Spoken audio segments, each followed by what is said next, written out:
Graphing radical functions. So we're going to focus on two different types of functions. The square root function, which is the top one, and the cubed root function, which is the bottom one. So on the left-hand side, you'll see a table of values. You'll notice that there's no x values that are negative because we can't take the square root of a negative.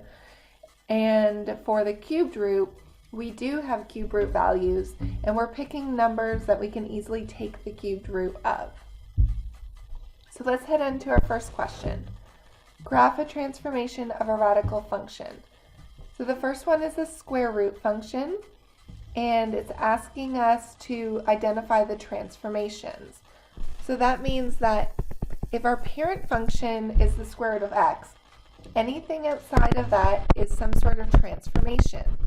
So we look at the position of the numbers and label the names of the transformation. Something multiplied in front is a vertical dilation.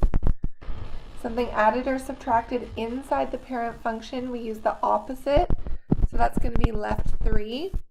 And then outside of the parent function will be up by 5. So we're going to start by making our table of values for that parent function. So I'm going to pause. So there's my parent function, and then I'm going to add my new columns with my transformations. So the only thing that's affecting our x values are the left and right, so I'm going to take my x and I'm going to subtract 3.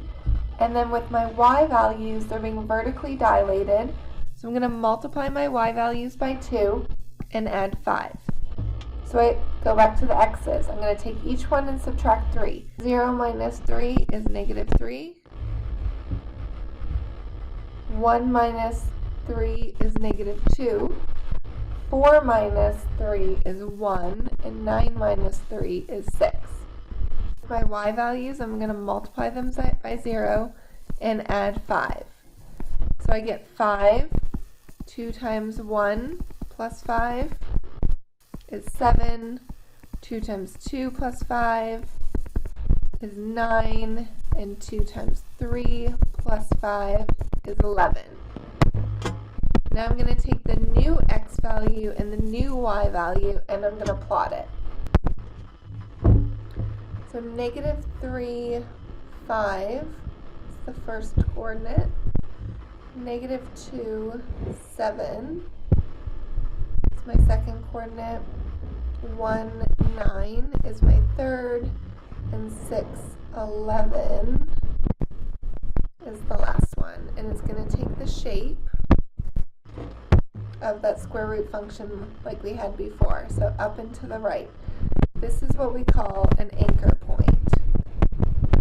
So it's that starting point. It should be at 0, 0, but it's been shifted based on those translations. The domain, we look at the x values. So the lowest x value is negative 3, and it goes to infinity because the x values get bigger and bigger. Our range, the lowest y value is 5, and it goes to infinity. The next type of question asks us to rewrite the radical function to identify the transformations. So we're going to use our radical rules. So we can say that when this is rewritten, we have a vertical dilation by 3, which means that a vertical dilation by 3 is actually the same as a horizontal dilation by 1 over 9. So there is a relationship there. Remember, this becomes 1 over 9 because anything inside of the parent function is the opposite. We see a multiplication by a 9, so really it's 1 over 9. We're going to do something similar for this question. So we're going to start by factoring inside of the parentheses or inside of the radical. And then we will separate our radical in order to simplify. So we end up getting 2 square root of x plus 4 plus 7. So our transformations is a vertical dilation by 2 left by 4, and up by 7. So in order to find the equation, we first want to look and think, is this shifted left and right or up and down? Well, the graph goes through 0, 0, which if we go back to our cube root, that one goes through 0, 0 as well. So that point has not been shifted. So that means that we don't actually have any translations. The graph also exists in that top right and bottom left, which ours does as well. So there's no reflections either. So the only thing that we could potentially have is some sort of dilation. So I'm going to write this by putting in an a value, and then we're going to solve for a. So we're going to take a point, any point, so we'll take 1, 2, and we'll sub it in for x and y. So we get 2 is equal to a, the cube root of 1, which is 2 is equal to a. So that means that y is equal to 2 cubed root of x. So that would be a vertical dilation by 2. Well, how can we actually get the cubed root of x? That means that we could also have a horizontal dilation. If we put that 2 out in front inside the radical, then we would have to cube it. So that means we could also write this as a horizontal dilation by 1/8. So either are acceptable.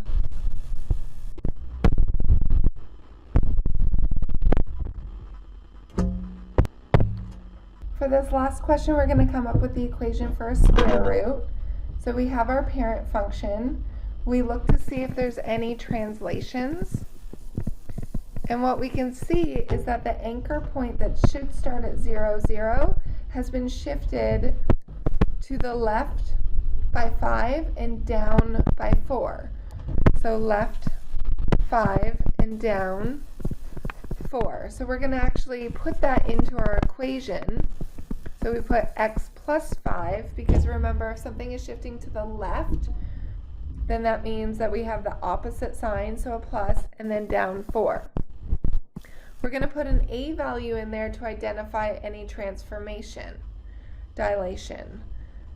We'll take one of our points, so -1, -2, it doesn't matter which point, and we sub that in for x and y in order to solve for a.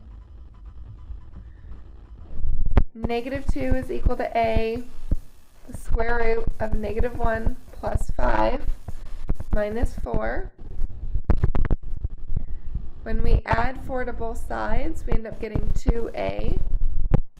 And then we simplify this to get the square root of 4.